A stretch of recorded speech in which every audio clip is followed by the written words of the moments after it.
Welcome to Impacting Jamaica, where we shine the spotlight on the many but often ignored positive happenings, activities, projects and investments at every level across every sector to inspire, motivate and excite people everywhere. Impacting Jamaica is powered by the Philip and Christine Gore Family Foundation, the Jamaica Public Service Company, Manpower and Maintenance Services Limited, Red Stripe, Kyramed and Proven Investments Limited. Hello friends, welcome to Impacting Jamaica. My name is Shelly-Ann Harris. Peter Espute stated in a recent Gleaner column that often people in positions of authority want to have it both ways. They want the credit and the accolades when things go well, but they wish to avoid accountability for failure or when things go wrong. What works for football coaches does not work for politicians and public servants. When the team consistently loses, calls mount for the coach to go, and he usually quickly packs his bags. Other good and better coaches abound. When millions of dollars of public funds cannot be accounted for, or when poor judgment leads to financial downturn or loss of human life, everyone seems to be covered with Teflon, and the captains turn to spin in an attempt to mystify the critics and commentators. This is an apt description of the accountability dilemma in Jamaica. And on today's edition of Impacting Jamaica, I have the pleasure of chatting with a fully engaged civil society advocate for better public governance. Her name is Jeanette Calder, and she has been reliably vocal on governance issues, in particular those relating to procurement, corruption, and public sector reform. She's also the founder of JAMP, Jamaica Accountability Meter Portal. Ms. Calder, welcome to Impacting Jamaica. Thank you so very much, Shelly. It's really good to be with you. Awesome. I want to kick things off by asking you to describe for us the mission and focus of JAMP, the Jamaica Accountability Meter Portal. I have it right? Yes, it's a bit of a mouthful. Yes. But it will slide off easily in time. I myself have to get a little used to it. JAMP really came about, I think, for the reason that public servants serve and so many other Jamaicans do. I mean, genuinely are very clear that this country could be further than it is, and that all that we need is here. And it's just that JAMP has probably approached it in a different way than maybe other civil society groups, other NGOs, and other government offices. Our mandate pretty much reflects that of the Auditor General of Jamaica, to be very honest with you. And that is the public department that inspired us. So if you checked our website, you would see that we say the goal is, yes, to increase the quality of life for Jamaicans. But how do we want to do it? By increasing the quantity and quality of the public goods and services. But how? We want to reduce waste, loss, fraud, and corruption in how the public funds and assets of this country, how they're managed and how they're stewarded. How we're doing it, we've broken it down into three simple approaches. There are really, I'm sure we're going to unpack this, Shelley, but there are lots of things going well for us in Jamaica. So we just want to strengthen those things that are going well. We have what we will call a good accountability framework in Jamaica.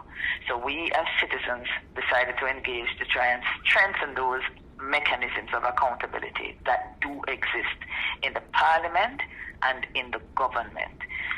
Aside from strengthening it, we also want to educate citizens. You know, the things you don't know, Shelly-Ann, are the things you don't want to engage on. The things you don't know anything about, you're a little bit intimidated to get involved with it. That's with anything in life. So in order for us to encourage citizen engagement, because I am not, no member of my board, no member of my staff is convinced with this argument that Jamaicans are apathetic. They are not. For the most part, of course you're always going to have some of them more, but for the most part, Jamaicans care. Jamaicans want to get involved. They just do not know how. Yes. I was like that for years before I came forward and said, let me get engaged. But it wasn't that I wasn't interested. I just never had a clue. So we want to educate citizens about the mechanics of the accountability framework, how government run and how the parliament run. And the last thing we want to do is, you can educate all you want. There are people in this country who know far more than I know about this thing, but they're not in the ring. So you can't tell people how it works, but then you have to stimulate them to get them engaged. Right. So those are the three things. Strengthen the existing accountability mechanisms in government and parliament. Educate citizens about what we are now learning. And literally, Shelly-Ann, we don't know everything. But we decided that as we learn, we would impart. So we are learning by doing. And the last one, stimulate them to engage after we have shared with them what we know. That's it. It sounds thorough, and it sounds like you're covering all your bases, but I keep thinking of what you just shared in the context of the man on the street and online comments, and there's people who talk about their frustration with governance and issues. And, you know, you talk about there being, you know, educating people about the ways that they can get involved. Right. Does that make a difference? Will that make a difference from where you sit? Tell us how. 100%, yes. You have to understand, Shelly, this, I never do this for earn money, you know. The only reason I would get off my career path is because I know this can work. I am not here to waste time, and certainly not my time. I have to just straight up talk to you in this conversation from the perspective of Jeanette, yes? Yes, please. No, there are Jamaicans who do not care. I'm well aware of it. I'm okay with that. You have those who care, but they don't know what they're going to do. Some people might call them the wagonists, that until the things start to happen, they don't come on board. I have greatest respect in the world for wagonists. We don't get anywhere without them. It's called the critical mass. Yes. But I have to admit that, you know that phrase, the low-hanging fruit? When I think about what I am doing now, I am not thinking about that first group I mentioned. I'm not trying to stir the Jamaicans who don't care. That's too far for me to think that I can. Neither am I trying to talk to the wagonists first, but I am 100% convinced that it is not special. So there are enough Jamaicans here who really want to understand it, really want to engage, but are stopped and obstructed by lack of understanding. Now, let me give you an example of what happened to me. When I came into government in 2001 as a young architect at the Ministry of Housing, and 3 months after I started working there, something happened which me just enter government, you know, I didn't know that this was going to be something phenomenal. It seemed pretty normal when I got there. An Auditor General at the time had determined that there was a $4 billion waste in a housing program. It ended up costing the minister at the time his seat in the cabinet, and it ended up costing the permanent secretary his job. Now, 3 months after I'm in government and I see this now, Shelly, I said to myself, oh, this thing name accountability, them serious, man. Because I come in, and as the first time as a young public servant, I saw a minister being held to account, and I saw a senior public official held to account. So it left quite a bit of residue on me. So that's the first thing. I never knew it was going to take another 10, 15 years for us to see it in Jamaica. But the point I'm making, Shelly, is that it left a mark on me that public servants can be held to account. Now, when I went into government, I served on boards and committees. I served in a ministry where contracts get signed. And anywhere there's construction contracts, there's problems and there's governance issues and there's corruption. So I also got a chance to see decisions that were taken prior to my coming there and how long it took for the ministry to clean up that mess. That left a residue on me also. No, I'm going to jump forward to 2014. Everybody who's going to be listening to this podcast will remember Otamini. This was when the NHT, housing agency, because remember now me coming out of housing, you know, so me understand the dynamics of this. And it matters to you, yes. I wasn't in the country at the time. I was abroad. I was doing a consultancy for 3 months. But for 3 months, I watched the Jamaican people say them, nah, ease up. And you know we usually ease up after 9 days. Right? right. I kept on reading the papers and I'm thinking, wow, the NHT spent $180 million and I don't know what it is, but we decided, no, sir, this can't work. When I came back to Jamaica, it was right in time to hear the then Prime Minister Portia Simpson Miller says that she is not going to fire the board because they did not commit a crime. Now you have to understand, as a former civil servant, someone who wanted to go back into the service, that thing hurt me at my core, Shelly, and I'll tell you why. Because I'm saying to myself, how can you send a message? And it's very relevant to what we will continue to talk about. But how can can you send a message to public servants, over almost 200,000 of them, that the only way in which I'm going to hold you to account, or board members, at the time we had 220 public companies, how do you send a message that unless you commit a crime, your seat is safe? Yes. Actually, let me ask you the question. How many things can you do wrong in your job and you will be fired, even though it's not a felony and even though it's not a crime? It happens to Jamaicans all the time. Right. If you keep coming late, you're going to lose the work. So I said, but we cannot send this message. So Jeanette, just by herself, decided, said, boy, she's going to stand up outside the NHT and protest. And if nobody no come, nobody no come. So I went on social media for 3 days and I said, this is where I will be. This is why I'm a go Shelly with my cartridge paper, praying to God, send me one going to stand up there. And lo and behold, for 3 days, no more than 60 Jamaicans gathered. And but these are not your friends. These are not your... I will say, though, that yes and no. Out of that 60, there could have been easily 10 people who knew me. Right. But there were strangers, is what you're saying. But about 50 who were just, there were passerbys who just stopped. There were people who came out of the car, but no more than 60. The media came to find out what was happening. And within 3 days, the Prime Minister of Jamaica pivoted. And I said to myself, but hold on a minute, Jeanette.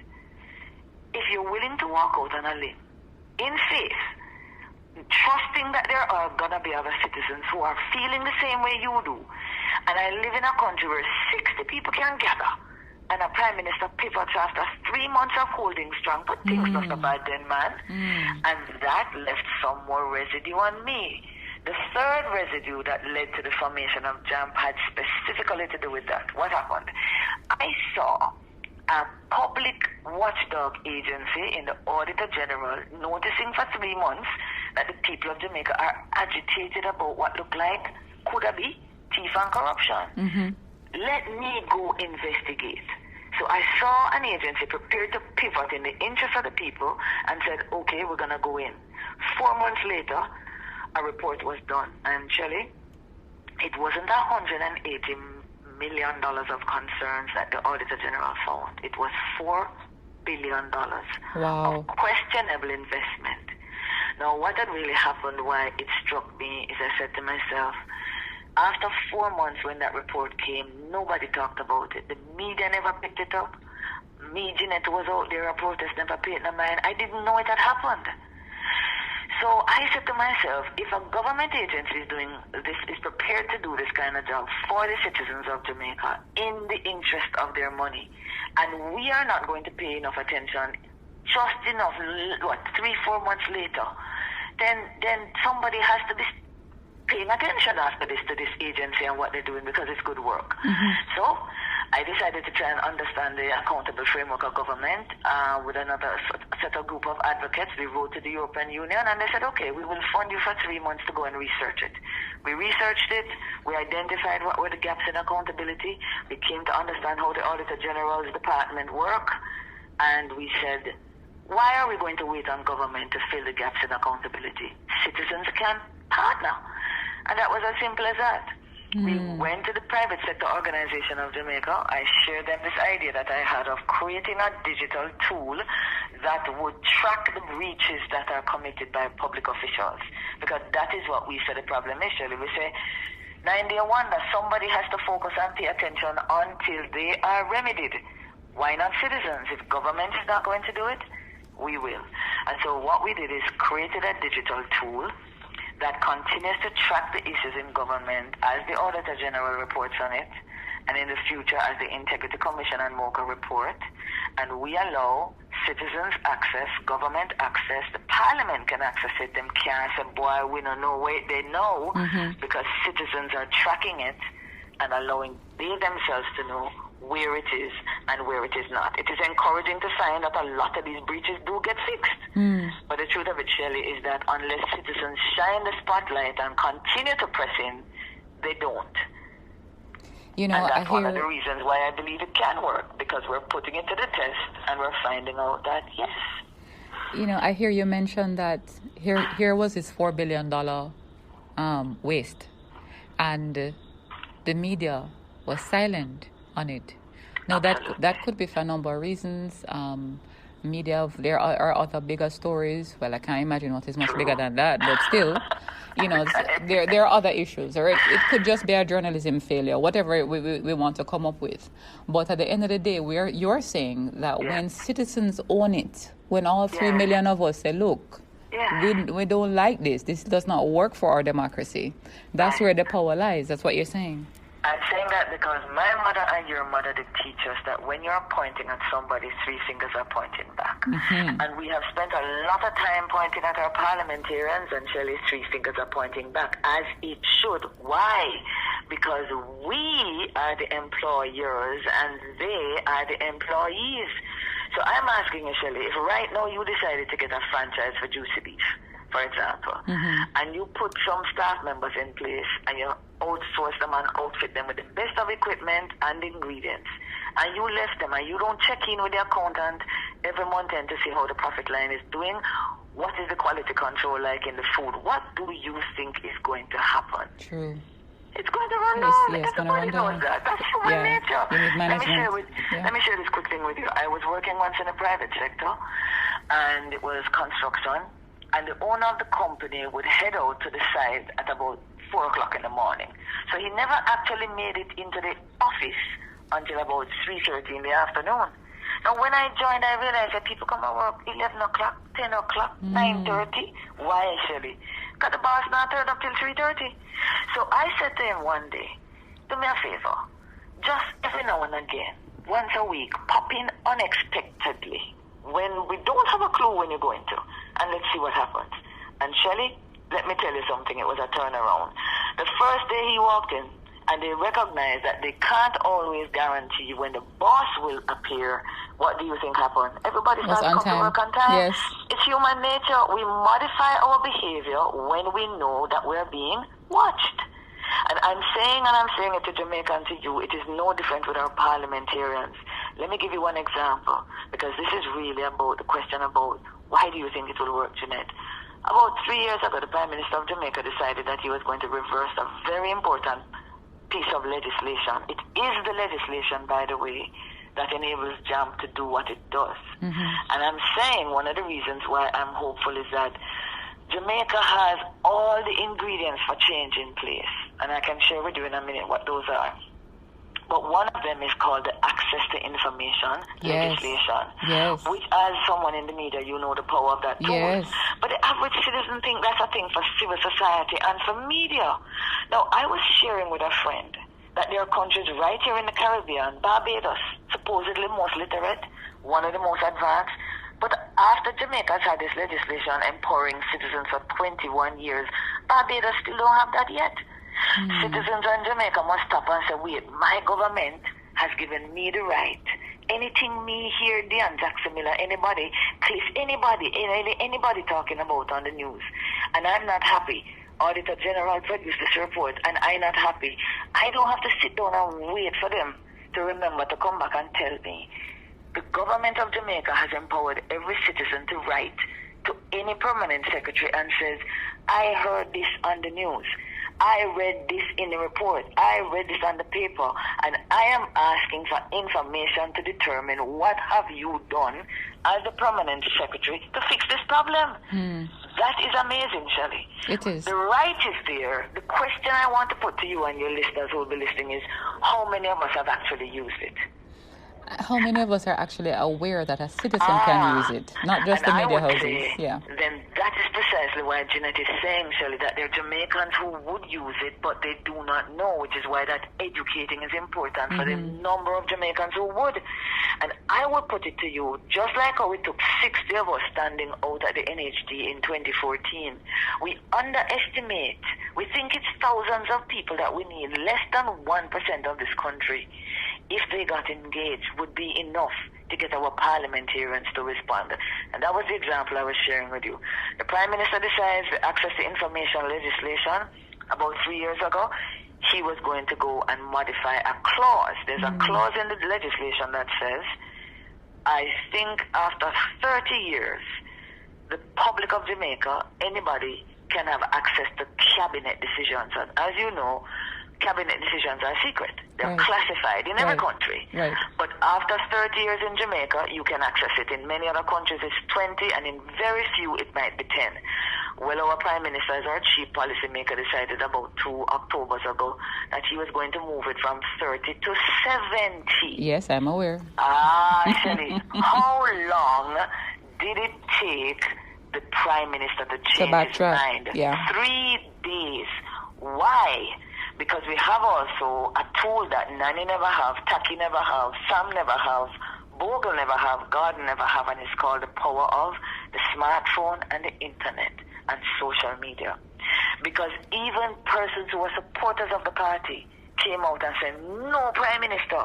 And in 3 days, Shelly, that policy was reversed. And Jeanette can tell you several, every single time that I have seen Jamaicans press in, they have gotten what they want from our political leaders. So if me can tell you, Shelly, that every time in the last 15 years that I've been paying attention, that is what I see happen. My question is, then who is the problem? You know, Jeanette, you're making some very strong points, and I'm listening to your passion, which we also have to have in this information business, in this journalism business. But I am wondering if fear plays a role in how much people are willing to say, look, we don't like this. Look, you can't do that. Look, you know, I mean, and the culture that we're in, the Jamaica that we know, you know, that we have the most murders, or I don't know, I'm not sure where we are now. But I'm just wondering if from where you sit, people, are they willing to come forward and to come stand up outside or wherever with you and a placard or online? I say yes. You say yes? What I think Jamaicans don't, more than fear right now, what I think is keeping Jamaicans at bay, and even more than the information, is we're struggling every day, you know, we're fighting something every day. In the homes, we're fighting, you know, issues with partners, with children, with spouses. In the workplace, we're fighting. We're trying to get the bills paid. We're fighting with the utility companies. Jamaicans want to believe that they have a fair shot at this fight for them to find the energy to step in. And I don't think when civil society, meaning not-for-profits and NGOs such as the one I am, when we have victories and successes, I don't think they're promoted enough to demonstrate to the citizen that there's another side of the story. And there really are a lot of victories that we have. But let me put it to you this way about the fear. I ask every member of my staff when they join the team to watch a particular TED Talk, and I would invite anybody, and yourself, Shirley, because I watch it maybe every 2 years since 2008 when I first saw it. It's called The Danger of a Single Story by a young Nigerian who has become quite an infamous public person now, but at the time she wasn't. Her name is Chimamanda Adichie. I don't think I'm calling the last name right, but the name of it was The Danger of a Single Story. Okay. And I'm raising it because we have a lot of single stories in our minds, and we live by them without recognizing that the story has changed, but we have frozen the picture in our heads. What do I mean by that? I grew up with I'm a 70s kid, so I have parents who lived through the horrific 80s and the violence in politics in the 70s and the 80s. So when I told my family I was getting into advocacy, I heard everything that was going to happen to me. I've been doing this since 2012. I was told that you could never go back into the public service, Jeanette, if you're an advocate. And the first time I went on CVM and had a face-off with a minister where I was basically accusing him. I wouldn't use the word corruption, but that is what anybody listening would think. That minister, when I got outside, said to me, "How are you getting home?" I was like, I'm calling a cab. And then he said, "Are you sure you're okay?" I said, "Yes." And then he said, "Send me your CV on Monday morning." There goes that single story. Then I was told when there was a matter to do under the People's National Party with the Spalding market, where taxpayers build up one nice market and give the people them in Manchester. And then a state minister decided that he was going to move some people off of the road, which was a good idea, but put them smack dab in the middle of the parking lot, which are vendors. and then connected all these vendors to the light in the council where we paying the bill. We said, but that can't work. Simple as it was, Shelly-Ann, it got to me. And I went to a printer, and I print how I feel on the front, and I print how I feel on the back, and Jeanette walked straight for the whole day. And everybody said to me, you not go reach home, Jeanette. I said, oh, really? And I walked New Kingston, I walked in halfway tree, and I came back to Ligani, and only one person responded negatively for that day. What was the single story again? If you go out there go talk about politics, put it on your chest, you can't reach home, Jeanette. Did I reach home, Shelly? Yes. And it is 6 days later, and I'm still doing what I did that day in the public domain. The point I'm making is that we have a single story in our heads about who our political leaders are and what they will do. Until I challenged it, I did not know how much they had changed. We have changed, but so have they. Let me tell you the problem. Most of the people in the house look the same. They have been there for about 30 odd years, but they're not the same people they were 30 years ago. And that's the truth. And I'm saying to Jamaica that you have to exercise faith and you have to exercise some trust. And I did it, and it is paying off. I ask you, Shelly, when was the last time any member of the media in Jamaica that break news, that show up politicians, that show up board members, when was the last time any media in Jamaica has lost their life on the job? How many countries in the world can say this? That's true. Yeah, exactly. As much as I would like to see more undercover investigations, I have to say what the little we have done, how we have remained safe, and there has been a respect. There has been a national respect for the media. And you have done enough to really accuse some people who, damage a lot of people's reputation. So I don't think what the media has done is small. I don't consider it little. I think there's been some very significant stories over the years. And I also pointed to advocacy. You and I can think of several people who for years, some more courageous than some. Yeah, absolutely. And what has happened? They are still here with us. So where is this single story about the fear? It is in our past, it is in our DNA, and the truth of it is, Shelly, if this country is worth it, let me tell you something. It is more dangerous getting in a taxi sometimes than being an advocate. You are right. That's fair. That's fair. That's FAIR. That's fair. How many people die in car accidents? 300 and that. Do I stop driving my car, Shelly? Yeah. So we have to decide, is this island worth it? It has nurtured me, fed me, done so much for me. What is this island worth to me? And it is worth a lot.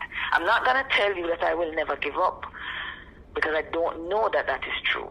Because you know that song that says you got to know when to fold them. When to hold them, you got to know when to walk away, and you need to know when to pick up your 2 foot and run. But I have promised myself that before, if that day ever come, I am going to give this country the best I have until then. And that's all. Now, let me give you another reason why there is hope. We have strong legislation in this country, like the access to information. Whole heap of countries don't have that. Yeah. We have press freedom. This is the one indices where Jamaica is just topper. Between 6 and 8 of 144 countries in the world. Press freedom is about democracy. It's the right for the press to share with the citizens the things they need to know. So we do something. Look at technology. My father could not talk to the Prime Minister when he was my age. Today, any young, intrepid Jamaican, and we have a whole heap of young, intrepid Jamaicans who are afraid, can communicate with the chief policy maker in Jamaica. Any change agent, even grave, would say to me, what is wrong with the Jamaican people? Do they not know what they have? The question, Shelly, is, are we using it? And I put it to you, no, we're not. When I go on social media, for example, the simple habit of tagging your Prime Minister. What you out there talking about him and I complain every day if him don't know that you're there upset. Tag him. I have seen him respond, and you know how it is. It's his office. But there's somewhere I believe it will get his attention if he begins to see a build-up. Right. I'm going to leave you with this piece. I sat and spoke to a politician one day many years ago, I think maybe around 2014. And he said to me, we get away with nothing more than what the people of Jamaica allow us to get away with. That was, he says, if you want to be a change agent, Jeanette, you have to remember that. We are shocked sometimes at the things that you allow us to get away with. You hear what I'm saying? I hear what you're saying, and it sounds so like... try it, and they might expect a strike, and they and nothing. We actually got away with that, and so what does it? It sends a message for them to what? Push the needle a little further. Yeah. Push the needle a little further. The next thing he said to me is, you need to remember, ask yourself, who is talking to us? Who is talking to us? So you have to look at the people with the money, who are the campaign financiers. They are talking and they are helping them. Then you get down to the voters who join the line, and how do they talk to us? If they need anything, if they need a funeral, if they need a little money for going to school, they continue to talk to us. Who is not speaking to us is the question he asked me. You know who not talking to him, Shelly? Me and you. And I'm not disrespecting anybody, but it is always the middle class. Yes, people talk about how the revolution starts from the bottom. No, I don't want to too much get into it because, interest of time and all of that. But if anybody's listening, check your history. It's the middle class that makes change happen. And we are not talking to them. That's the point you were saying to me. And so the next thing he wanted me to understand when I went away and thought about it is that a politician wants a vote. And so if the band of the middle class, the 700,000 of us who won't join that line, who don't continue to talk to them even after they have won, then to what extent are they interested in the needs that you and I have? Because you're not financing the campaign and you're not voting. So why am I paying any mind? He was trying to tell me something. Yeah. I admire Prime Minister Holness because in 2016 he realized that the People's National Party were not talking to the young people. And he went out there. He went after He went them. out there. Exactly. Yeah. And he won by 10,000 votes. So what this politician is saying, there are 700,000 people who can vote. And we would pay attention to their needs if we thought that there were these, even at 25,000 of them was going to come up because we want their vote. So, Shelly, if you break this thing down, you recognize that we have the laws going for us. Let me give you a simple example. Do you know how many countries in the world you don't get to see your PAC sitting and talking about the issues pertaining to corruption? Yeah, it's quite a theater. It's quite a theater. Yes.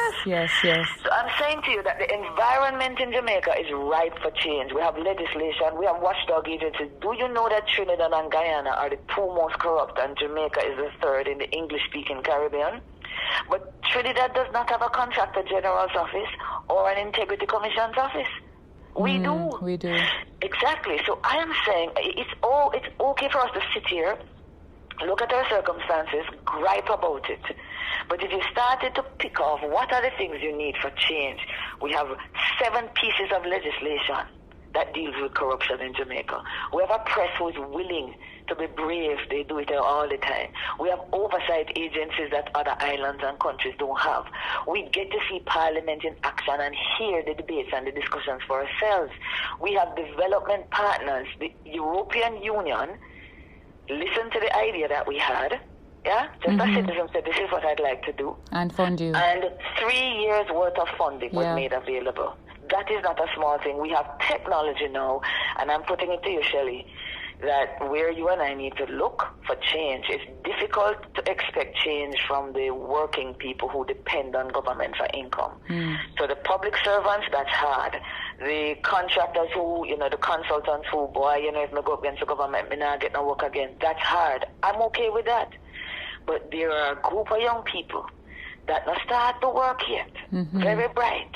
Very afraid of nobody. You know that, right? Yes, the millennials. Yes. And I am telling you that if we started to educate this batch of young and people empower who love them. this country and let them know the things that Jeanette has been learning, girl, watch and see what happens to Jamaica. It sounds like you are in agreement with our Governor General, who has famously said there's nothing wrong with Jamaica that cannot be fixed by what is right with Jamaica. You give me goosebumps when you say that, girl. But it's true. It's true. And I'm not romanticizing it. It is true. But when we keep getting the reports from the Auditor General and things have never changed in a decade, I understand why corruption and the fight against it has been made to look far more difficult than it really is. It's not like crime. Crime and corruption are cousins, probably brothers and sisters, very closely related. Mm-hmm. But I put it to you, one simple example, Shelly, so that we take, not that I'm suggesting that the things that we've been talking about is in abstract, they're real, but I want to bring it down to a real example for you now. Every 3 months or more, and certainly every year, the Auditor General of Jamaica, that's the government's auditor, gives us a report. We have had a procurement law since 2015. We used to have a procurement policy before, and corruption basically takes place in procurement. You need to buy something from the private sector. How do I get it to my friend? How do I jack up the price so my friend make more? How do I do that so I get a kickback from the friend? That's basically how corruption works, right? Mm-hmm, mm-hmm. It's in procurement. Now, she provides us with a report every year, and she tells us in black and white all the entities and agencies that are breaking this law flagrantly with impunity.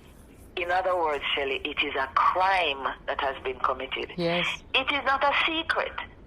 It's not like a man rob a bank or murder somebody and we're like, what we are going to do, we don't know who. Mm-hmm. Corruption, the Auditor General says, hey, here's an agency that has spent $1.5 billion and they have broken the procurement law. Yes. No, Shelly, where's the problem? Do we know where the crime was committed? Yes. Does she know and the government know who has committed the crime? Though we don't get the names, they do know if we act on it. Yes, it's not a secret. So I am putting it to you that if we have the law, if we know where the crime is committed, if we know who has committed the crime, what is missing, Shelly? Action. And when Jeanette breaks it down as simple as that, and I think that's very simple. We've been calling them breaches. I've said I'm going to stop calling it that. It is a crime that has been committed. Mm-hmm.